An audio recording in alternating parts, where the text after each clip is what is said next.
Welcome to Drama-Free Healthy Living with Jess Cording. I'm your host, Jess Cording.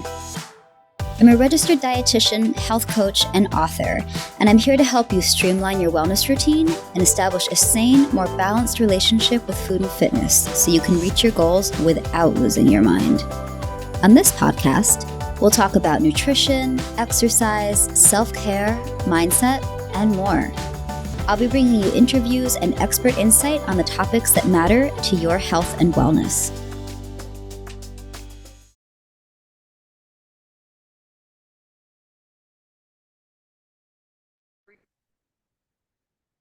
Welcome back to the Drama-Free Healthy Living podcast, and I'm your host, Jess Cording.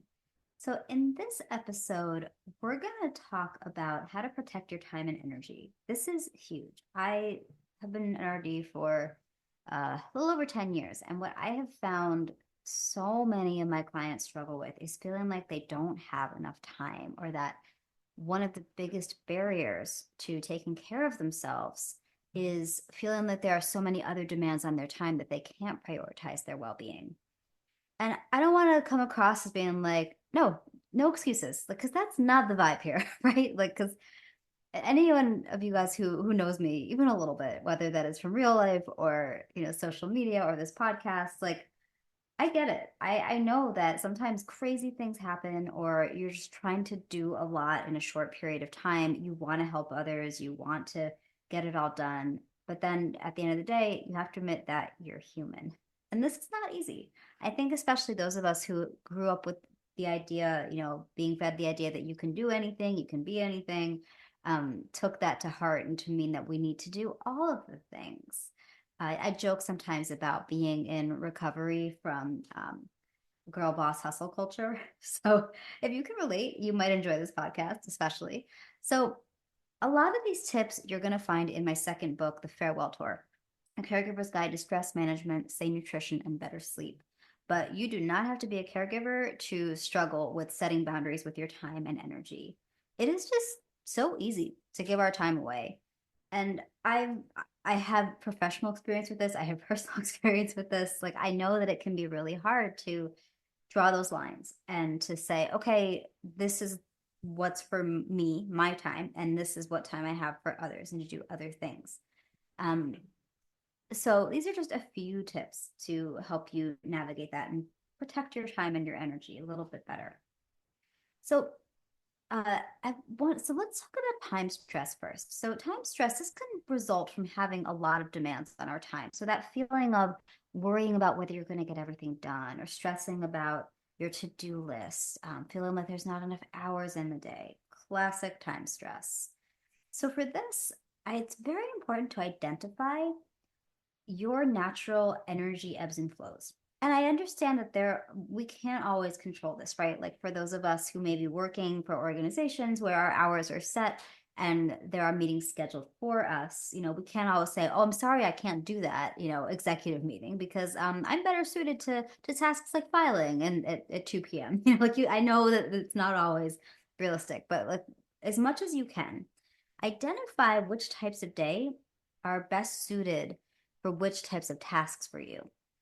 And I personally found this one to be a game changer, and a lot of my clients as well have found this to be very useful, and that is batching tasks. So things that require similar energy, or that are alike, is a really great way to help you stay in a good energy flow and get more done in the time that you have.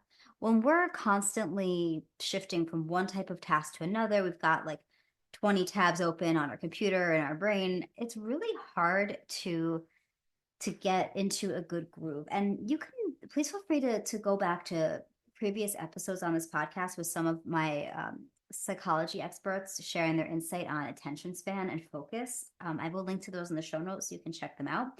But when we're shifting from one task to another, it can be really hard on our ability to focus, and that can make it harder to get things done in the time that we have.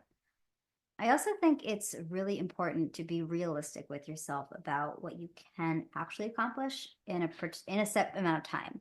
And I have been so guilty, and I will probably struggle with this my entire life, setting really, like, putting together these really long to-do lists and then getting down on myself when I don't do all of those things on there. So I I got this tip from my friend Jacqueline London many years ago. I was interviewing her for Forbes, and she recommended having a must-do list. So those tasks that are absolutely essential. And if you're looking at your list and you're like, well, these are all important, like I would say pick the top 1 to 3. That the things that are absolutely priorities. And if you need to like have a conversation with yourself out loud, and I've been known to do this, just that check in of saying, okay, what truly is a priority in this moment, or what truly needs to happen today? And that can be a good guideline.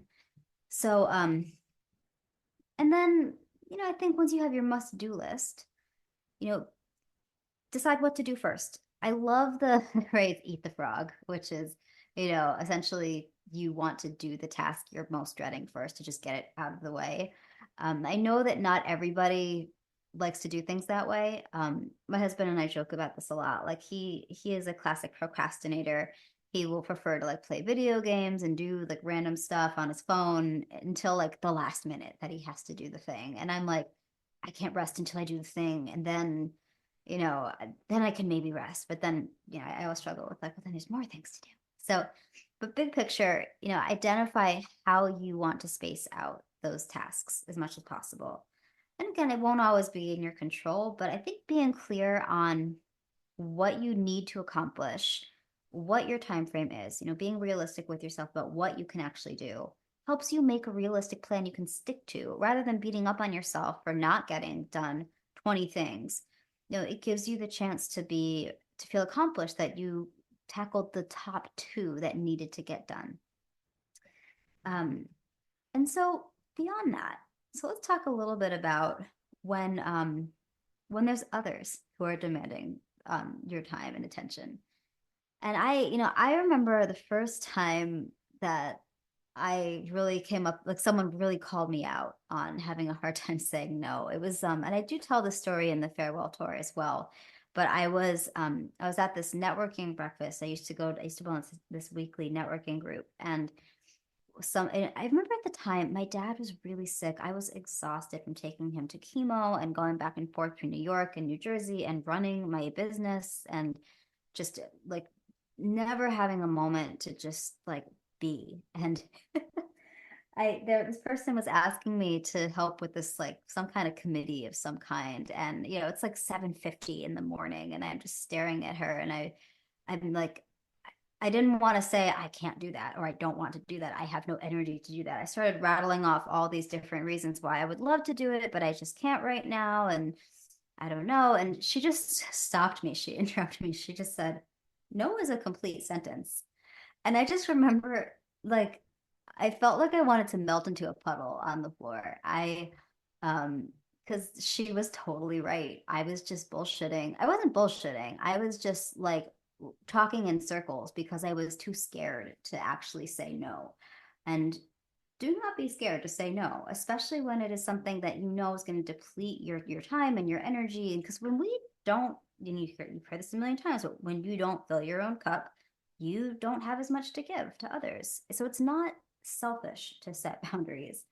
Um, and it's not cowardly. It's not, being a failure if you can't do something. But, I often, something I find useful for telling myself, and I've used this a lot with clients too, is like, if you're thinking about it, wouldn't you rather to be told off the bat that, someone can't do something, and that way that you need to, then to reach out to someone else to help you with what you need, rather than, if that person commits to helping you and then they cancel at the last minute because they overcommitted and then you're left scrambling. Like, we don't like it when others do that to us. So why should we do that to other people because we don't want to tell them no?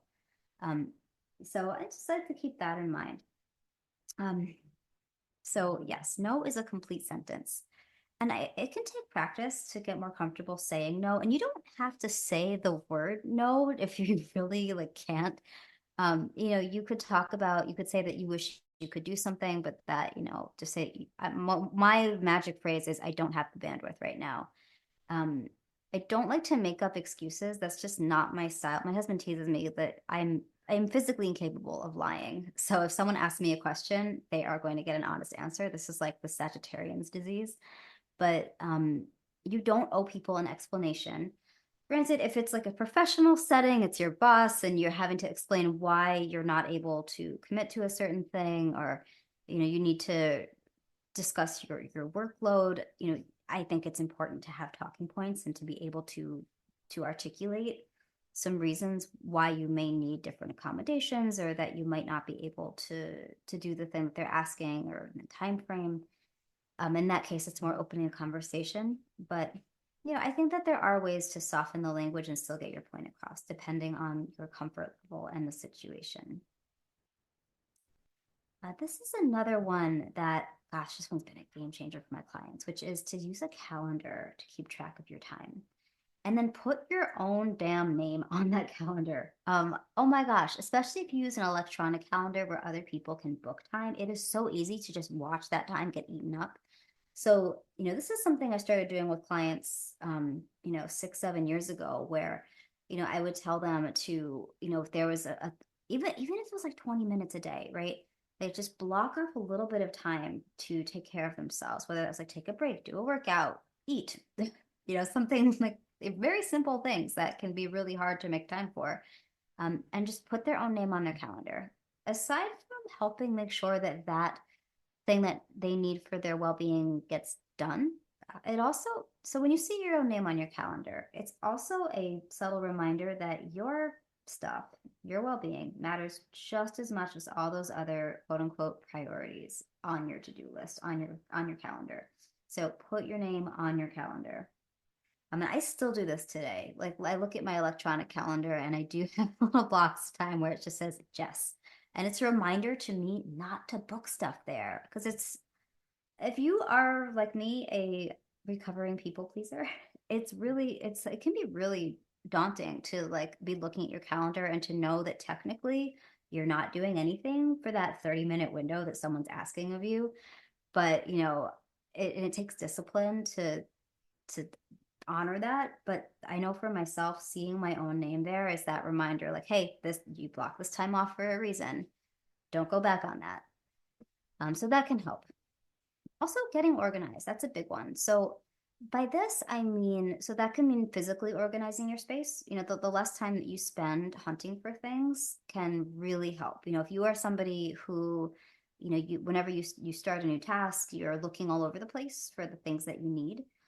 Having a place for everything will save you tons of time and energy. And then there's also more just like having systems for, like, how do you file documents on your computer, or your email? Are there certain ways that you do things, in your workday, in your workflow? Having systems, again, because you're not having to figure out how to do something every single time, it can save you so much energy and help you get into that focus mode, so you can get in, do what you need to do, and get out much more effectively. And then, kind of going on that, building on that a little bit, figure out what you can outsource. You know, um, and I understand this one can be really hard. Sometimes there are actual financial restraints, that make it hard to outsource things. And so, we don't all have the option to like pay someone to like clean our homes and cook for us and run our errands, or we can all hire an assistant full time. Like, I'm listening to this list, I'm like, these things sound really nice. Like, I think, but there are ways of getting like little taste of that support, or getting at least a little bit of support in some areas. I know for myself, I have found it very helpful to hire help with, like podcast production, things like, helping with some social media and some blog stuff and newsletter stuff here and there. At different times, you may have different needs. There have been times when I have invested, even a little bit to help, like, to hire someone to clean my home once a month, because even that can make a big difference in the energy. But it can be other things that are not monetary. Like if that's getting a family member to walk the dog for you because you really just need that 15 minutes a day, or having, your tech savvy niece or nephew like help you figure out a computer thing that's really been like plaguing you. Like things like that don't actually cost anything can be really helpful. So I would encourage you to, brainstorm like which tasks drain you, which things are just feel like an arduous chore, like the impossible task, which things you just hate doing, which things tend to derail your day, and figure out how you might be able to outsource even a little bit of that stuff. Like for example, maybe you can't afford to hire an assistant, for 40 hours a week or whatever. But maybe you can find someone who'll do like 5 to 10 hours a month for you of work that can really lighten your load. Um, but if you're someone like me who has a tendency to just try to do everything yourself without even thinking about it really, explore where that might be coming from. Is it, internal pressure, external pressure? Is it something that you learned along the way as a coping mechanism? I know for myself a lot when I, did some soul searching on this, I realized a lot of it was like old trauma response, feeling like I needed to prove myself, also feeling like I needed to stay busy. And, understanding where those things were coming from, it helped me to call myself out a little bit quicker, catch like, oh, you're doing the thing. And if you keep trying to do all this yourself, you're going to do a crap job because you won't be able to have the energy to really put in the good work in the areas you want to. So how about we not do this? I would also say just, pay attention to your energy, your emotional state, with different types of tasks. These are all really good clues for, what you can get support on. And then this one, it's a little more on the woo side of things.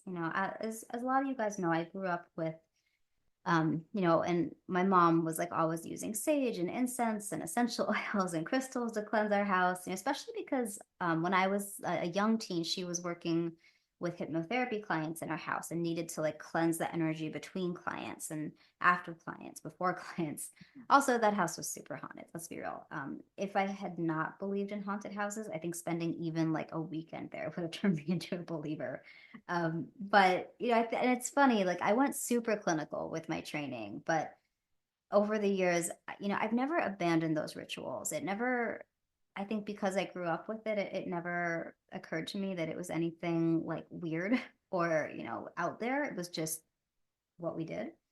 And today I still use different cleansing rituals, and not all of them are going to be like friendly to all workplaces. Like I know you can't always be like lighting candles or like burning incense or even diffusing aromatherapy, like essential oils. But maybe you can.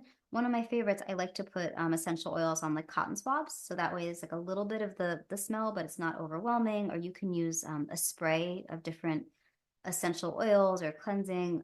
There's also different, I'm thinking the right word for this, like little rituals you can do with like your hands and breathing exercises, visualizations. I know for myself, if I am working with someone who I feel like I am an energy sponge. I've accepted this, and I will use different visualizations if I feel like I'm taking on too much of someone else's energy. I will visualize it, rolling off of my back, or that there's like a little um like a almost like an exhaust pipe on a car. There's like a way it's getting out, so it's not getting stuck in me.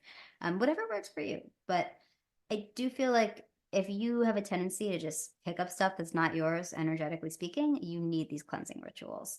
Even if it's just little things to kind of mark, the beginning of the day, the end of the day, I think those can be very nice. So whether that is like a short meditation before you start your workday, and then another one when you end your workday, or movement as a ritual. There's so many ways that this can look, but that can be very helpful in drawing lines in the sand, so to speak, of like, okay, what's work energy, what's home energy, what's other people's energy, what's your energy.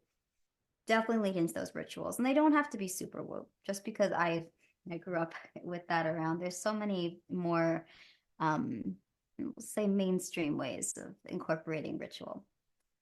And then lastly, have a mood boosting toolkit, so to speak. So those times when you feel your energy starting to lag, to sound like my mom, like when the vibes start to feel low, those negative, like low vibrating energies that are just don't feel good, that are going to kind of suck you down. That's when it's good to have some things to turn to, like whether that is like music that is uplifting for you, movement. There's some cool research, like when we look at like trauma research on like dancing and moving and shaking, and Or maybe you watch funny animal videos because that helps you laugh and that brings some lightness. That could be something like connecting with loved ones. I mentioned aromatherapy. Smell is so powerful for impacting our mood and our emotions and our energy. Or if there's hobbies that bring you enjoyment and that shift your energy from feeling kind of low to feeling like relaxed and positive and upbeat. It's very personal, so there's no wrong answer. I mean, I guess if we were to say wrong answer, like anything that causes you harm or causes someone else harm, maybe not that. But I think anything that helps you feel better is a like truly feel better, not like put a band-aid on it, feel better, like chug a glass of wine or something. That's not actually going to help you feel better. But to something that will shift your energy in a positive way. And then lastly, ask for help. And I know this is hard. Uh, I know a lot of you guys are listening and say like, I can't do that. Ask for help. I'm the one people come to for help. Hey, I get it. And I always say if I can learn how to ask for help, you can do it. And it's hard, but practice. So things like being specific about what you need help with, because that gives the person you're asking to help you clear guidance. They know exactly what you need. And then, don't say sorry. Don't open with like, don't apologize. Don't say, I'm sorry to ask this, because that's already putting out like a weird kind of icky energy into that, like off that ask, right? Like, you don't want to approach it with that kind of like, I'm so sorry. And listen, like I grew up Catholic. Like sorry is like how we punctuate. I'm not gonna identify as Catholic anymore, but like it's like it was drilled into me as a kid. Like you just like apologize for like taking up space. As I'm saying that now, that might not be a Catholic thing. That might just be like a my family thing. And of course, I became a dietitian. But don't apologize. We all need to ask for help sometimes. And then say thank you. Gratitude is so powerful. And especially if you are asking someone to help you with something, rather than apologizing to let them know that, like, this is a big deal for you, say thank you. Like, it's like two sides of the same coin, right? I think that the gratitude is the heads up side, like if you say thank you and you let that person know that you truly appreciate them and what they are helping you with, that adds good energy to the ask. So why not infuse that asking for help with that positive energy? So that's just my little spiel on some ways that you can protect your time and your energy. If you guys have questions about this, please feel free. You can send me a DM on Instagram. I'm at Jess Cording. And you're welcome to visit my website, jessicacordingnutrition.com, to check out my books, check out more podcast episodes if you want to, find info on my courses, read my blog, all that stuff. So as always, thank you for being here. If you like what you hear, I would highly encourage you to leave us a 5-star review on Apple Podcasts. It does help me continue to bring you content.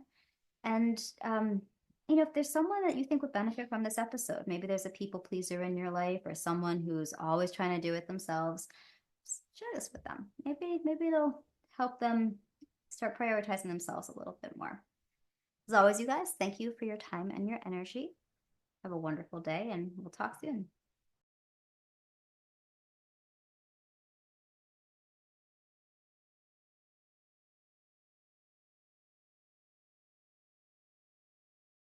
Thank you for listening to Drama Free Healthy Living with Jess Cording. We'll see you next time.